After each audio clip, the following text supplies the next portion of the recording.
Well, I want to start by thanking, Rick, he's done an amazing job as your governor.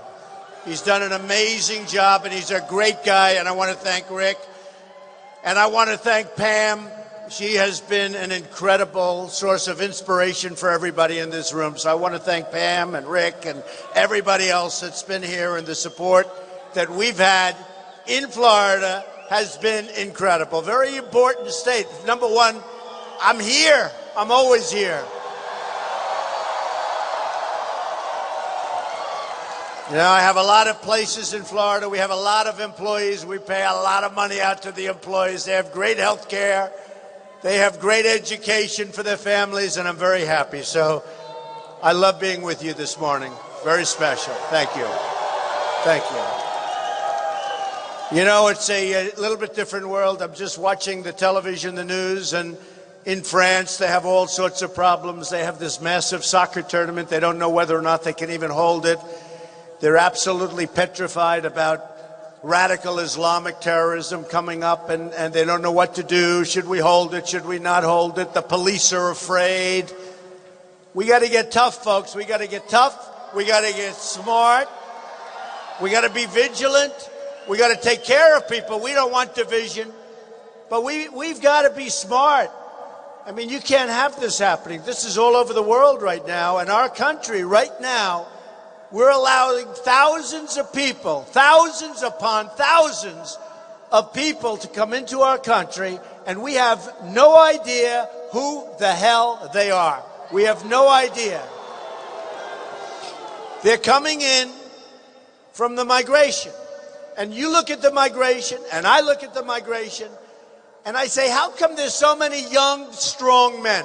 Why don't they have so many women? Why don't they have so many children? And I look and I say, what's going on? What's going on? And we're allowing people to come in.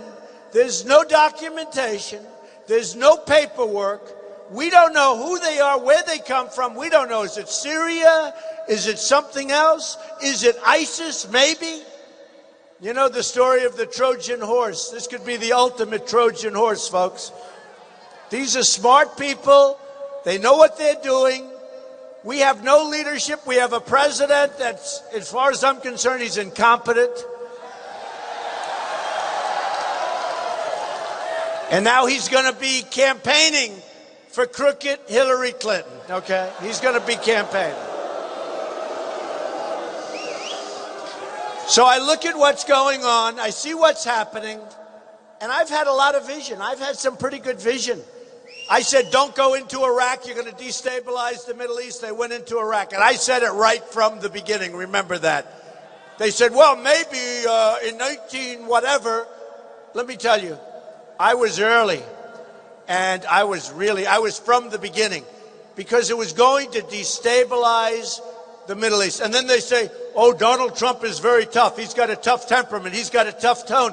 We need a tough tone now, folks. We need a tough tone. We need it. We've got a bunch of lightweights. You know, Hillary Clinton was saying the other day, temperament. That's her whole thing, temperament. You know, number one, I built an unbelievable company, a great company. I filed papers with federal election. You don't build companies like that unless you have the right temperament, believe me. But Hillary Clinton, they just came out with a book. A Secret Service agent was with her for a long time. Said she's a total mess. A mess. She's not qualified to be president. You know who said that? Bernie Sanders said that Hillary Clinton is not qualified to be president. And he said it because she has bad judgment. And she does have bad judgment. Look at the mess that she's got us into with Syria, everything she touches. And you're going to have 4 more years of that. We won't have a country left, folks. Believe me. We will not have a country left. Not to mention the Supreme Court. You got to remember, the Supreme Court. Hello.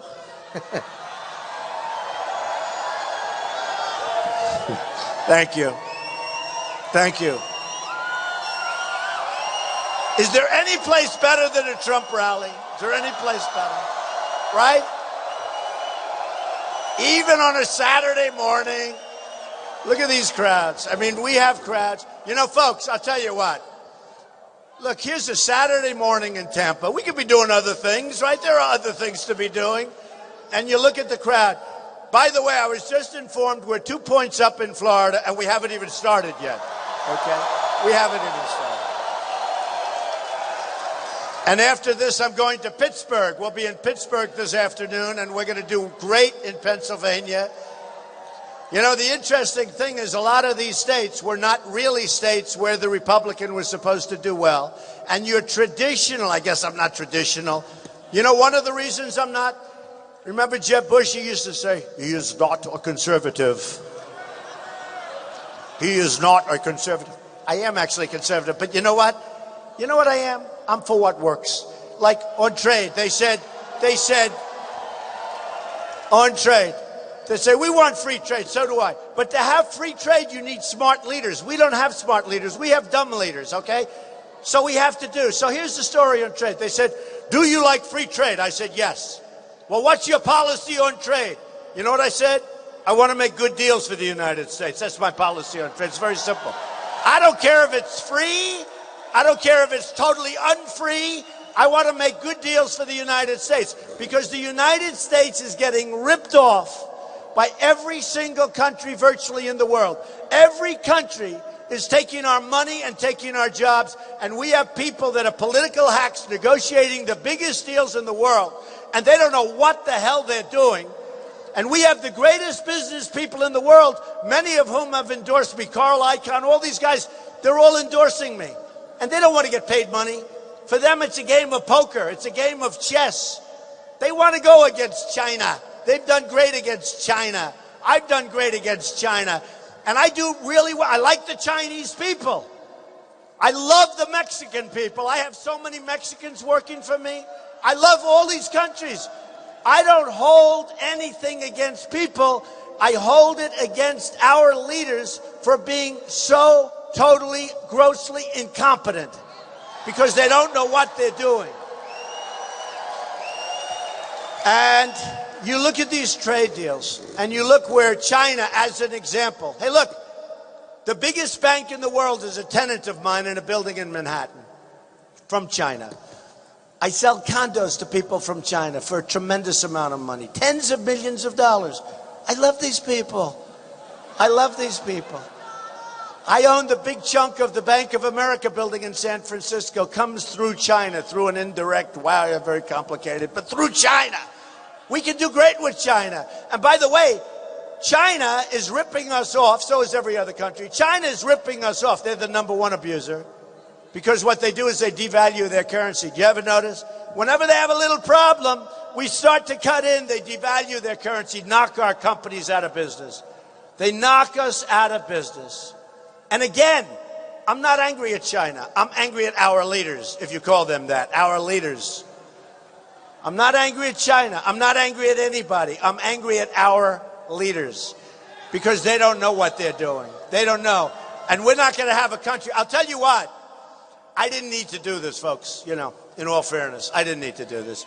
This is something I want to give back. You know, you ever hear the expression, people want to give back? I've done so well in this country. It's been such a great country. I love the people of the country now more than ever before. You know, we have a movement going on, folks. I mean, look at this room, this massive room. At this time, what time is it? Yeah, I mean, it's like in the morning. Look at this room. And it's like this no matter where we go. We give 1 day's notice. Yesterday we gave 1 day's notice. We were in Virginia. 1 day's notice. The place, I mean, we have thousands and thousands of people. And it's called, listen to this, it's called a movement. We are part of a movement. And, you know, in many, many years, I was on the cover of Time magazine. All these years, I work and work. I was on the cover of Time magazine, I think once or twice, right? For years, 35 years. That's not so bad, once or twice, cover of Time. Now the last 6 months, I think I'm 4 or 5 times. Is it crazy? So it shows you, no, it shows you how important it is. It's like the other day, I woke up, I look, I say, what's that? It's the cover of Time magazine. It's my picture. I didn't even know I was going to be on the cover. Because you know what happens? We have something going that's so special, that's so big, that's so important. Pundits are saying, many of them. It's the single greatest political movement that they've seen ever in this country. Ever in this country. And we're going to win the race. You know, one thing they was talking about before, a number of states, I don't know if you saw with New York, I won in a massive landslide. We won Pennsylvania in the primaries in a massive landslide. They're all landslides. Connecticut was so great. We won that in a massive landslide. They even used the word, they hate to use it, with me. If it was Bernie Sanders, they'd say it was a massive landslide. Not so long ago, I had 17,000 people at an event. Bernie, at a different location, had 3,000 people, which is a lot of people, 3,000 people. But I had this massive crowd. I think it was 17,000. And they said, Donald Trump is here tonight, and he's discussing what he's discussing. You know, let's all fall asleep. And they go, huh? And he goes, Donald Trump talked about this. And then, okay, back to you in New York. And then the guy from Bernie Sanders. Bernie Sanders is here tonight. He's got a massive crowd of 3,000 people. And I'm saying, I don't believe it. I have 17,000 people. They don't say it. And by the way, the cameras, they never scan the room. Every time, no, it's true. They never scan the room. Very dishonest people. They're very dishonest people. But they never, the only time they scan the room is if there's a protester, because that's a bad thing, they think. But I love my protesters. We love our protesters, right? We're going to get, many of those protesters are going to end up, believe me, a lot of the protesters that you see, they're going to end up voting for Trump. Believe me. When they learn how crooked Hillary is, they're going to end up voting for Trump. And a lot of Bernie Sanders people, you know, he got a rigged system. Now, I used to say the Republican system was rigged, and it is. It's impossible. It's almost impossible for a guy like me. You know, I was establishment. I shouldn't say it. Everyone's going to leave if I say that, but that's okay. I was like the ultimate establishment guy. Campaign contributions. I was very popular. They'd call me, hi, Mr. Trump, we're having a golf outing. I'd always say no thanks, but I'd always send a check. But I was like an establishment person. And then once I said I'm running, they said, what the hell, he's running? And all of a sudden he became the outsider of all outsiders. And I'm running because I understand how the system works better than anybody. So I've been doing this now for 12 months. Have I done a good job? Have I done a good job? But I've been doing it for 12 months. And it's been, thank you, honey. She said, thank you. Believe me, it's not easy, folks. You think this stuff is easy? It's not easy. But thank you. But you know what? I love doing it. A friend of mine, and I've told this story, but a friend of mine likes to come to these things. A lot of people like to come. Who's been to these events more than once? I'm telling you, a great, great musician said Trump is the best in the world, and he doesn't have a guitar, meaning we get the biggest crowds, and I don't play a guitar. Who else does this without a band or without a musical instrument? Believe me. It's a lot easier with an instrument. But look. We have something happening that's so important. And in November, we have to do such a good job. Now, it's early. We're just starting the process. Most people say, don't even bother campaigning right now. It's June. Wait till after the convention. We're going to have a great convention. Wait till after the convention. Don't bother. I don't want to do that. I'm sitting home. I'm listening to lies being told about me by this dishonest media because, believe me, they are so dishonest. So dishonest. Man.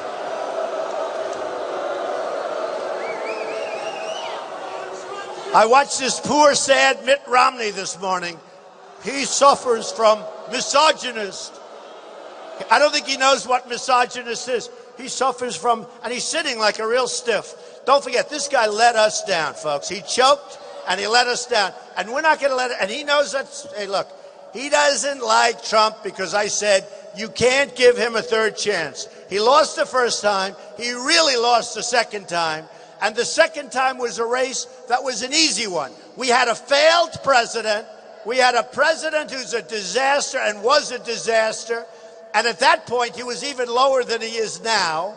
So we had a failed president, and we had a candidate that didn't work like he should have worked. He wasn't doing television. You know, I called up. I'd say, because I supported him. I gave him a tremendous amount of money. I did robocalls. I did a couple of speeches for him.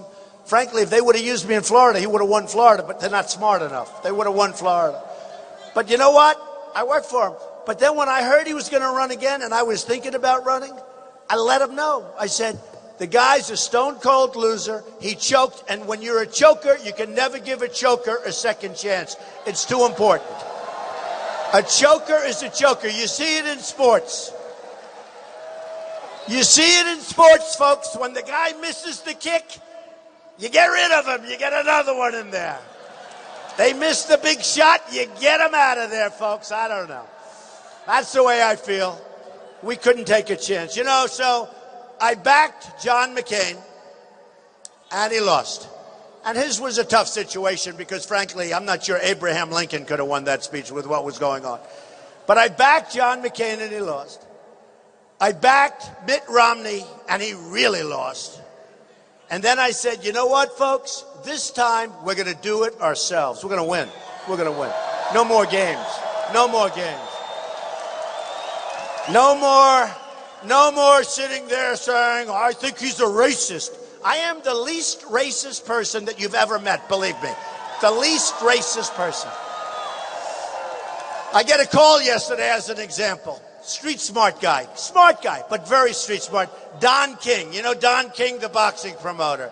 And Don King said, Donald, I'm endorsing you for president. Now, you think Don King, and he knows me well, you think he's going to endorse a racist, okay?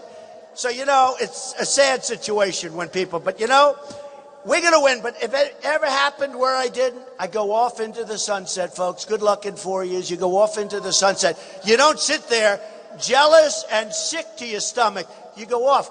We have a war to win against a very crooked politician named Hillary Clinton, okay?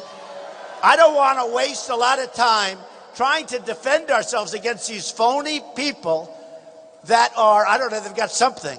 But I watch the level. The Republican Party really should get their act together. They have to come together. We got to win. And if for no other reason, the Supreme Court, remember that. For no other reason. Now, I always say most importantly is defense. We got to protect our country. We have a military that's totally depleted. You all saw on Fox and on CNN, they did separate reports where our great pilots, these are these great young people, and now they're not as young because they've been, one of them there for 18 years, and he said, you know, when I came in, this equipment was beautiful, new, nice. Now he's flying the same equipment, and it's old, and it's tired. Fighter jets. These are the fighter jets. This is the United States. And the fighter jets are old, and they have no parts for them. They're so old. So you know what they do? For the United States, our great pilots, our best fighter jets, they're going to the desert where they have what they call plane graveyards. And they're going to museums where they have these, they're in museums, they're so old. And they're taking the parts from the museum, and they're taking the parts from the graveyard, and they're putting them on the fighter jets, and then our young people, men and women, are getting in these planes, and they're flying planes and being shot at. That's not going to happen anymore, folks. That's not going to happen anymore. We're going to build up our military. And don't forget, when Crooked Hillary says Donald Trump temperament, she's got the bad temperament. And remember what the Secret Service agent said. She's a total mess. She's unstable. She's unstable. And she can't be president. That's what they said. So she uses the thing about Trump's temperament. Look, we need strong temperament. At first I was going to say, oh, but I have a good temperament. That's not a question. I have a strong temperament. I'm the one who didn't want to go into Iraq. Remember that. You know, all these people saying Donald Trump is tough. They talk about the trigger, right? The nuclear trigger. Well, let me tell you, I'll probably be the last one to do it. I hope to God we never have to do it. Because that is a disaster. But I'm the one that didn't want to go into Iraq. Now, I was a civilian, so nobody really cared that much. I was doing my deals. I mean, you know, it's not like, oh, Mr. Trump, what do we do? But I'm dated back, way back, where I was saying, no Iraq, you're going to destabilize the Middle East. And by the way, everything I said happened. Everything I said. It all happened. The Middle East is destabilized. I said, Iran is going to take over Iraq. That's exactly what happened. Because you had two powers that were identical in terms of military strength. And they'd fight with each other for decades. They'd go 10 feet, 10 feet, 10 feet, rest. 10 feet, 10 feet. Gas would be thrown by Saddam Hussein. The world would go crazy. Then Iran throws a little gas. Then they rest. And this went on for decades, right? Then we knocked the hell out of one of these two nations that hated each other. And remember this about Iraq. Iraq has among the biggest oil reserves in the world. So not only did we give Iran one of the great deals of the century when our very, very incompetent Secretary of State, John Kerry, grossly incompetent, this guy never got up from the table once to walk. How do you make a deal with people? And they're great negotiators, the Persians. They're great negotiators. How do you not get up once, twice? And I used to hear what they're doing. I used to follow it. I love it. You know, deals, I love deals. I mean, frankly, any deal, I love deals. But here's one that was so obvious. And they'd say no. And we'd say, well, we'd like to have this. No. Oh, okay. How about this? No. Okay, we agree. And then the guy goes into a bicycle race. He's 73 years old. He wants to be in a bicycle race. He breaks his leg. He's walking around like, can you believe, in the middle of the biggest negotiation, he goes into a bicycle race. He breaks his leg and he's incapacitated. And then a few weeks later, he walks in on crutches. And you know what they're saying to each other? How dumb is this guy? How dumb? This is the kind of people we have. And we have the prisoners. And they're over there. And that negotiation should have never, ever started unless those prisoners were released before it started.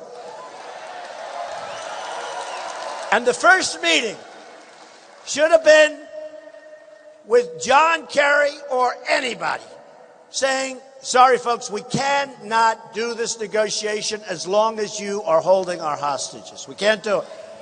And they'll say, no way, we're not going to do it. And then we say, sorry, but we have to. And we leave the room. We get back on the plane. We double up the sanctions. And by the time you get back to the United States, there'll be a phone call. The prisoners are released. Let's get going. Okay? I wanted two big things in that. First of all, anything nuclear, if you can make good deals on nuclear, that's a good thing, I have to say. I'm all for deals. But they got to be good deals, not bad deals. We make bad deals. We don't have anybody to make good deals. We don't have people that are smart. We don't have deal makers. We have political... I won't say it. I won't say it because I'll get in trouble. You know, when I use a slightly off word, slightly off, when I call this really bad senator, she's done nothing. She's done nothing. She said she's Native American. And I said, Pocahontas. It's Pocahontas. And somebody said to me, one of the media, Mr. Trump, would you apologize? I said, yes, I'll apologize. To Pocahontas, I will apologize. Because Pocahontas is insulted by the statement. No, I mean, this is what we're dealing with, folks. This is what we're dealing with. We have to get smart. We have to get tough. We have to stop being so politically correct. The Republican Party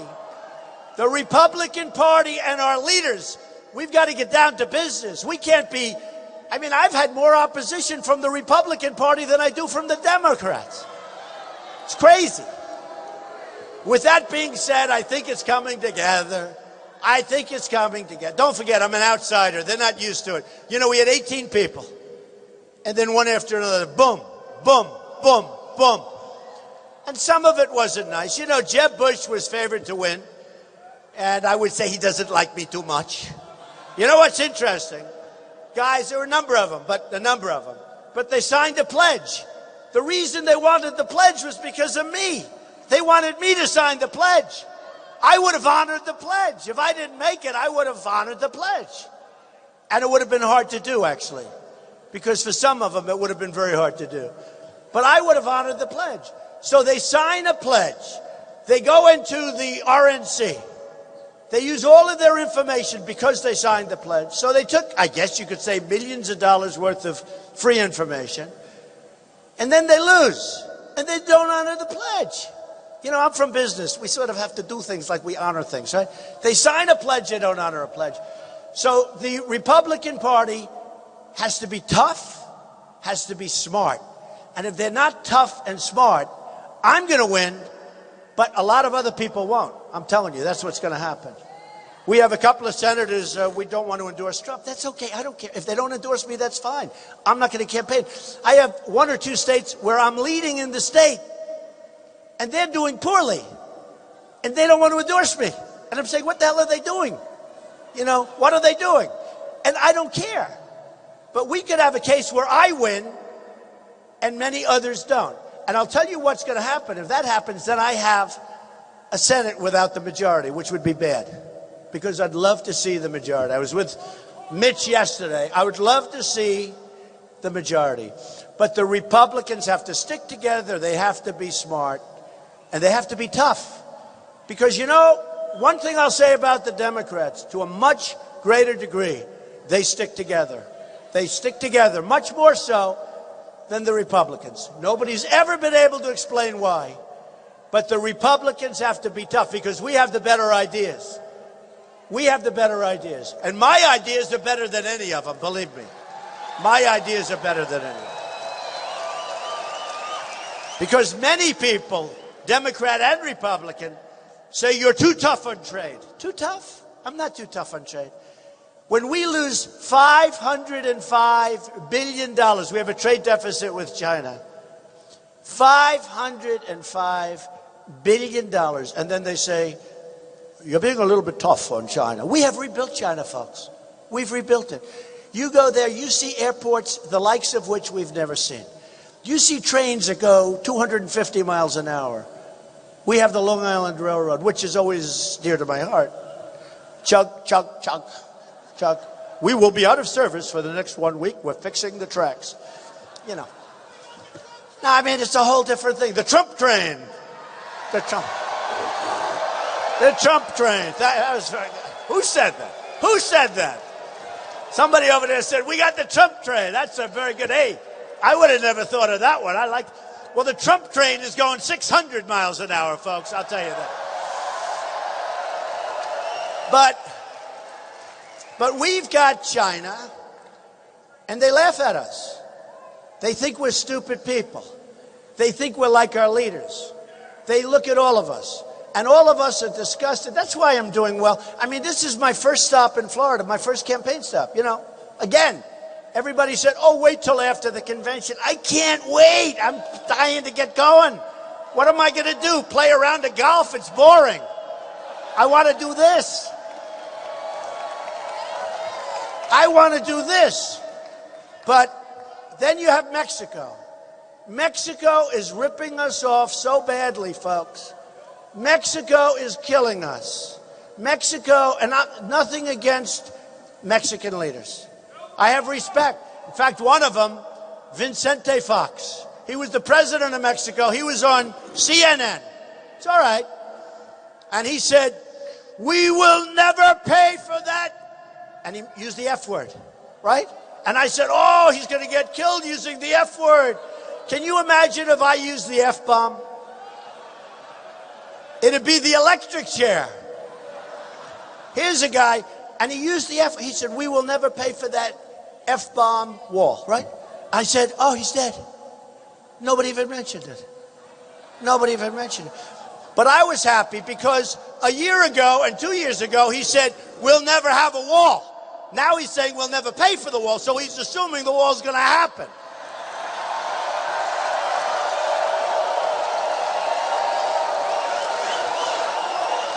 And just...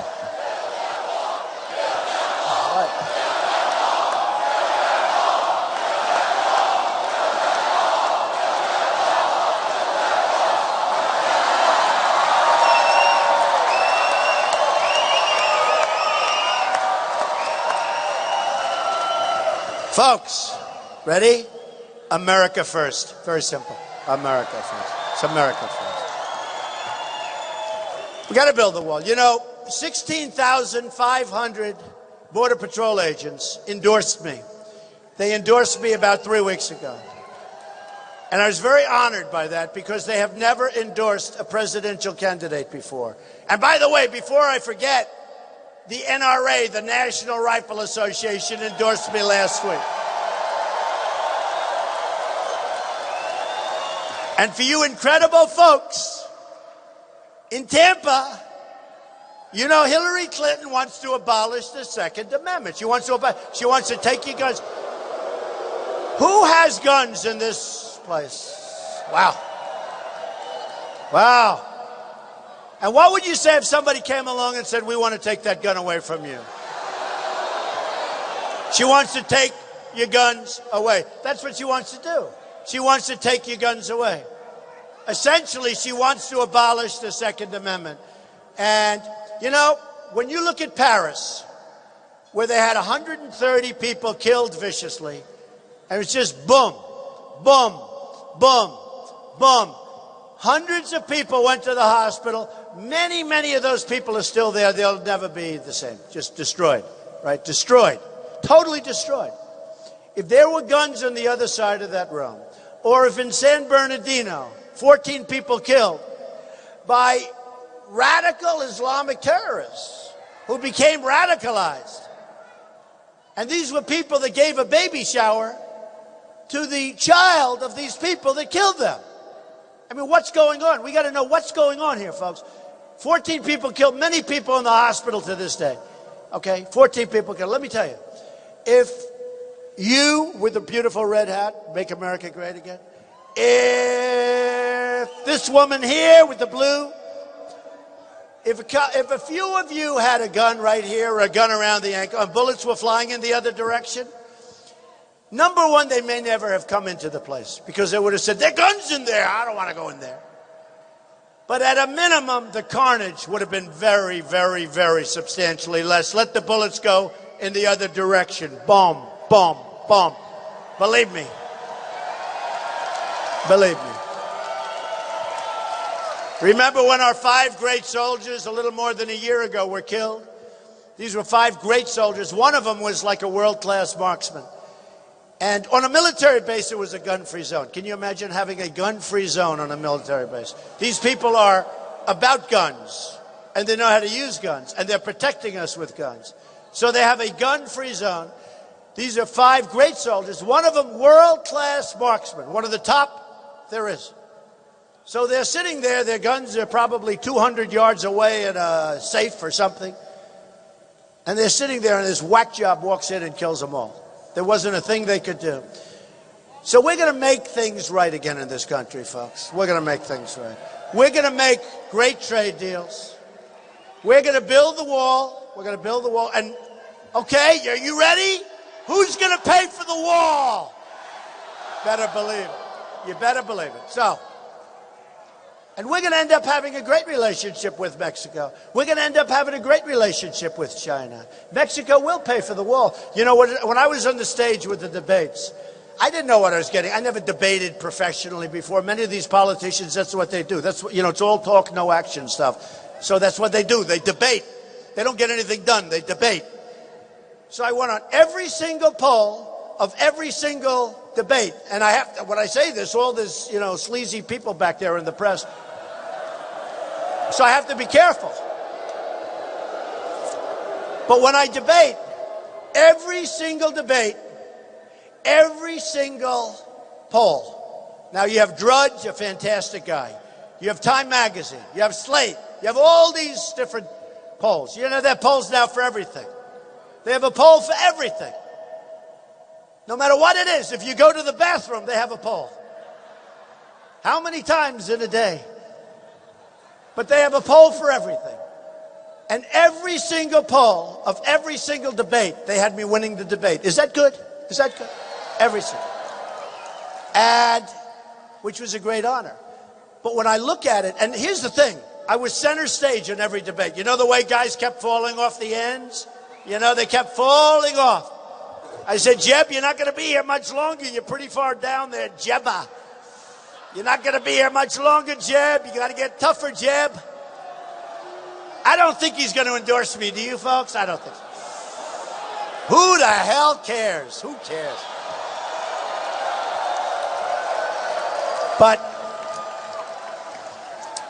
And by the way, I'm very nice to a lot of the people that I won against. I don't even use the word that I've defeated. I want to be nicer than that, because some of them are good. I mean, Rick Perry is an example, governor of Texas, very good guy. I always liked him. But he became very vicious in the debate. And he actually went to the Washington Press Club and did a beautiful job. He did a speech, and he did a beautiful job. And he said, Donald Trump is a cancer on the Republican Party. I said, man, that's tough. Whoa. And it was, like a half an hour of this stuff. And then he was off. I was very tough on him, by the way. But he was off. I mean, don't I have a right to be with that? So he was out. Then he came back, didn't call me. And he said, I endorse Donald Trump. And he's maybe the smartest person ever to run for president. How about that? What a difference. What a difference. What a difference. And I called him and I thanked him. And I understand it's politics and it's tough stuff. But I appreciate when people are respectful. And, you can lose and you show respect. But I appreciate it. And we have some good people. We had some good people on that stage. And we have some great people in the Republican Party. Everybody wants to know who I'm going to choose for vice president. Who do you like? He says Newt. Who do you like? They say Sessions. Sessions.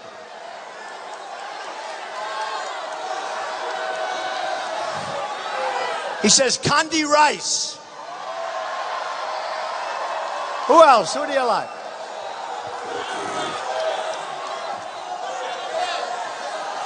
Let's see. I've never done this before. This is fun. This is fun. We have a lot of good people. You'll be happy.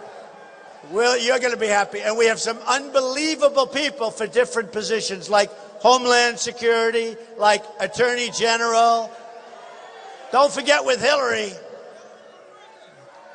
Don't forget with Hillary. You got a 6-year statute of limitations, folks. Because honestly, we're being 100% straight. Look, what's happening with Hillary Clinton is a disgrace. She's broken the laws of our land. She's made us totally vulnerable from a national security standpoint. She was Secretary of State. What she did with her server is illegal. It's wrong, both on a common sense basis and on a legal basis. It's wrong. It's wrong. And it looks to me like nothing's going to happen to her because it's a rigged system, folks. It's a rigged system. So we're going to find out. We're going to find out. But it looks to me like nothing's going to happen. Why would they let it go so long? Why would they let it go so long? And then Obama endorses a person, and Josh Earnest yesterday said essentially that this is a criminal investigation. Now, I think when he said that, they probably went nuts in the White House. And a lot of people said he wasn't supposed to say that.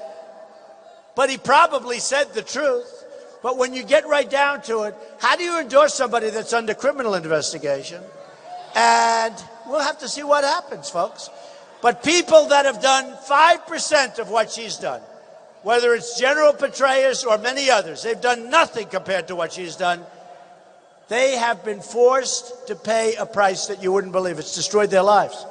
And Hillary's out there campaigning and saying 100% certain that nothing happens. Did you see that the other day? 100%. Who's 100% certain about anything? She's 100% certain. How can she be 100% what she did? When you watch all of the pundits, they bring in the lawyers, and I read it, and I see it, and I study it, and I have great lawyers, and every one of them says to me, guilty. You very rarely see a lawyer that says not guilty, all right? So let's say even if it was 90%, but I don't even know if I see anybody that says not. She's guilty. So how is she allowed to run for president? Now, with that being said, I really want to run against her. I have to be honest. That's the one we want to run against. So we're going to build the wall. We're going to make great trade deals with Mexico. And what happened is these guys would come off the stage, and at the beginning, like early on the debates, they'd come on, you're not really serious about the wall. You can't really build a wall. And I'd say, listen, let me tell you, I'm not going to mention names, but a lot of people would say it. A lot of politicians would say it because they don't know anything about building. How many people know how to build here? I love builders. You know, I'm building the old post office in Washington, D.C., one of the most sought-after properties in the history of the General Services Administration, GSA. That's like the landlord of the country. And great people, by the way. I got it. One of the most sought after. Everybody wanted it. I got it because of a strong financial statement. They wanted to make sure it got finished. Very strong balance sheet, number one. And number two, they liked my vision. So here's the story. I'm much more than a year ahead of schedule. And in fact, I'll tell you a little story. I'm 2 years ahead of schedule. And I told my people, don't say that. Because it doesn't sound right. It sounds too much, right? Does that make sense? I say we're a year ahead of schedule. It's crazy. We're 2 years ahead of schedule. We don't have to have it open for 2 years. And we're going to be opening, like in September, we'll have a ribbon cutting. I want to delay it a little bit toward the election. Do you understand? I could actually do it in September early. I don't want to have, because sometimes you people only have a 2-week span. We remember for 2 weeks, it's no good. So I think I'll open in September, but I'll have the grand opening, like how about around October 29th or something like that, right? But it's true. I'm close to 2 years ahead of schedule. And I told my people, I said, don't say 2 years, because they came out and they said, we're 2 years ahead. I said, it's not believable. It's true. I said, say 1 year, it sounds better. Crazy, right? Am I right about that or not? 2 years, it sounds like too much. How can you be 2 years? I'm 2 years. But I'm going to say 1 year, because I think I'm covered that way, right? But I built a great building. I'm under budget and ahead of schedule. Under budget and ahead of schedule. Terms you never, ever, ever hear with our government. They build a road, it costs 10 times more. They build a bridge. Look at San Francisco with the bridge. They built a bridge. Who built the bridge? China. China built the bridge. Right? San Francisco, way, way over budget. China, you think China made a couple of bucks on the bridge? Oh, I don't think so. Nobody knows that stuff. That's what I'm best at. Can you imagine having somebody that really knows how to build and knows how to build under budget, ahead of schedule? I'm really good at this stuff, and it can be done. And we have everything costs too much. Our military stuff, we're going to build up our military, but we got to buy the best equipment at the lowest price. We don't do that. We don't do that. I mean, there's so many things that we have to do. There's so many. I give you an example. I won the primaries spending just about the least amount of money. I mean, I can't compare this to a couple of guys that didn't even try, they had no money. They got zeros, right? They were all at zero. I mean, you had so many guys at zero, they stayed for the following week. 0, 0, 0. I said, how many times can they stay at zero? I spent less money than anybody else, and I had by far the best results, massive victories, landslides, right? And I think about our education system. We're last on the list in terms of countries. We're ranked number 28 to 30. And you have Norway, Denmark, Sweden, China, Japan. They're the top countries. But we're ranked last, or close to last, and yet we spend the most. So just so you understand, with me, I spent the least and I have the best result. In education, isn't that what we want? Okay, isn't that what we want? So in education, we spent the most. We spend the most money per pupil in the world by a factor that there is no second place. There is no second place. So this is what we want to do. First of all, we're getting rid of Common Core. We're going to bring education local, okay? Obviously, it doesn't work. Obviously, it doesn't work. But I want to thank everybody. This is a great honor. I'll be seeing you a lot. I'll be here so much. I'll be in Florida. I'll be with you so much over the next 5 months. that you're going to say, please keep him the hell out of Florida. He's driving us crazy. He's driving us crazy. But seriously, look, we have a big task. Winning Florida is absolutely imperative. You don't win Florida, they say it's over. But I think I'm going to win a lot of states that nobody ever thought about, because we're getting numbers that are incredible in states that no Republican really would think about. But we're going to win Florida. But most importantly, if I win, our country is going to start winning again, okay? We're going to start winning again. We're going to win with every element. We're going to win with our military. We will defeat ISIS, by the way, very, very quickly. Very quickly. We have no choice. Chop off heads, have no choice. We're going to win at the border. We're going to win with trade. We're going to win with education. We're going to win with everything. Oh, happy birthday. They're singing happy birthday. Don't tell me happy. I don't want to hear about that birthday. Thank you, darling. That's so nice. I don't know if I want to... I'm very torn on that birthday. I'm very torn. You understand me? I'm very torn. I feel like I'm 35. That's the good news, okay? I feel like I'm 30. So, folks, I want to thank you. And really, we don't win anymore as a country, but we are going to start winning so much. You're going to love it. You're going to be proud. You're going to be proud of your president. More importantly, you're going to be proud of your country again. Thank you very much. I love you, Tampa. I love you, Florida. Thank you very much.